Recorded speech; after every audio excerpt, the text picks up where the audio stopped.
Nako, Kaloy, ito may mga isda Yes, sa harap Mami Sue. natin. Alam mo ba kung anong mga isda itong nandito? Kung ano-ano iyan? Tatlong klase yan, Ako Kaloy? usually kasi Sige. talagang kain lang ang ginagawa ko eh. Kain Pero lang.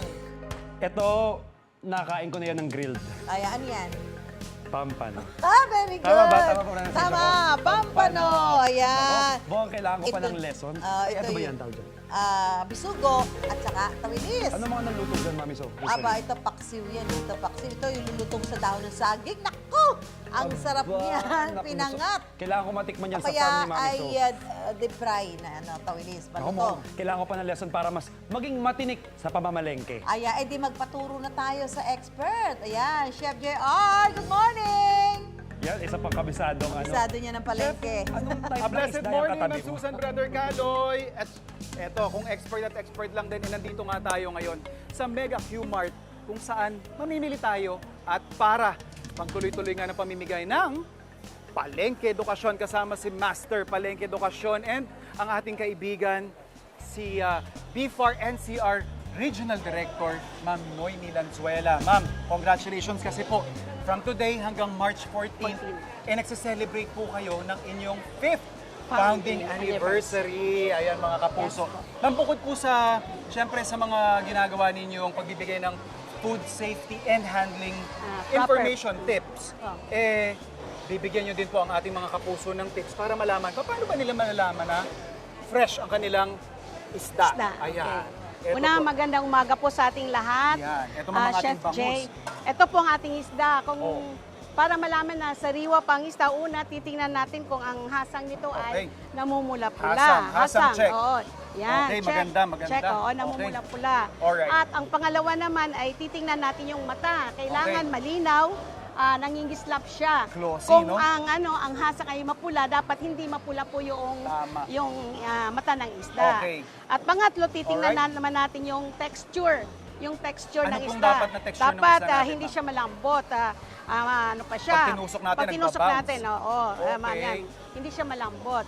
At panglima panglima ba? Yung Pang- kaliskis. Opo, yung kaliskis Pang-apat, natin. oo. Dapat hindi pa siya nagtatanggalan. Okay. At dyan matitiyak natin na presko pa siya. So, At, dapat intact, yeah, ano? Yeah. Okay. Yung panglima naman, pag Opo. inamoy mo, ay walang masangsang na amoy. Alright. At doon ay nakakatsak tayo na sariwang-sariwa po ang isdang nabibili ng ating mga mamamayan. Okay, mga kapuso, lalong-lalo na ma'am doon sa mga namimili talaga, siyempre malansa ang isda. Oo, pero natural. yung sinabi po ninyo is Walang masangsang na amoy. na amoy. Ayun, Opo. ilan lang sa mga tips natin Yes yan, Ma'am po. Noemi. Ano? At siyempre, eto, marami pa tayong options dito. Siyempre, dito sa Mega Q-Mart, marami ring pagpipilian ng mga isda.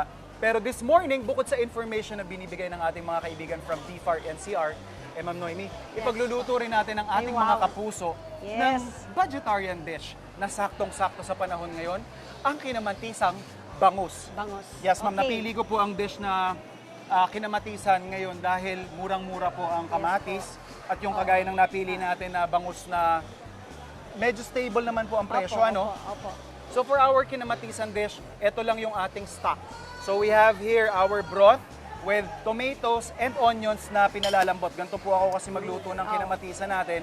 And then, we're just going to add in some fish sauce. Ako po, sinisison ko muna ito para pag napag natin ng isda natin,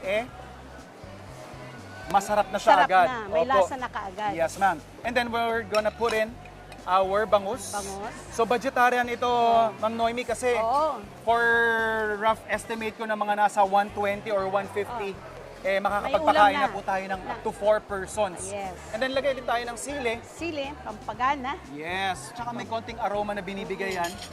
And then siguro pakukuluan lang natin to ng mga up to 15 minutes. After nyan, ma'am, ito na yung Yan. ating Pa. finished product na ready to serve. At syempre, hindi Yes. natin palalampasin na matikman mo to, ma'am, masampulan mo. Ma'am, mahilig ka ba sa taba, sa Oo, tiyan? paborito po ang Ay, bangus syempre, eh. dapat. At saka very accessible po kasi ang bangus, ano, kahit saang parte At ng saka Pilipinas. masarap. Nako, may Yan, ma'am. inggit ang ating mga nanonood dito. Tikman niyo po, Oo, ma'am. Ayan. okay. Very important po yung binibigay ninyo mga information sa Yes ating po. mga consumers. Okay. Ano? At syempre, yung food safety practices doon sa ating mga nagtitinda. Opo, opo. Alright. Dapat ay proper din ang handling practices. Totoo po yan. Okay. So titikman ko Yes, na ma'am. po, chef. Ano, Tingnan sabaw mo pa nga lang. kung papasa nga, ma'am. natin, Tingnan mo oo. nga kung approve sa'yo yan. Sabaw pa lang, ulam na. Ayan. At syempre, titikman natin yung laman, di ba? Ayan. Simpleng recipe mga kapusa. I'm sure kayang-kaya ninyong gawin yan.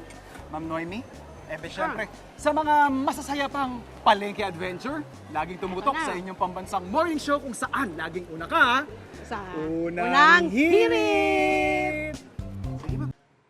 Ikaw, hindi ka pa nakasubscribe sa GMA Public Affairs YouTube channel? Bakit? Mag-subscribe ka na, dali na, para laging una ka sa mga latest kwento at balita. I-follow mo na rin ang official social media pages ng Unang Hirit. Salamat, Kapuso.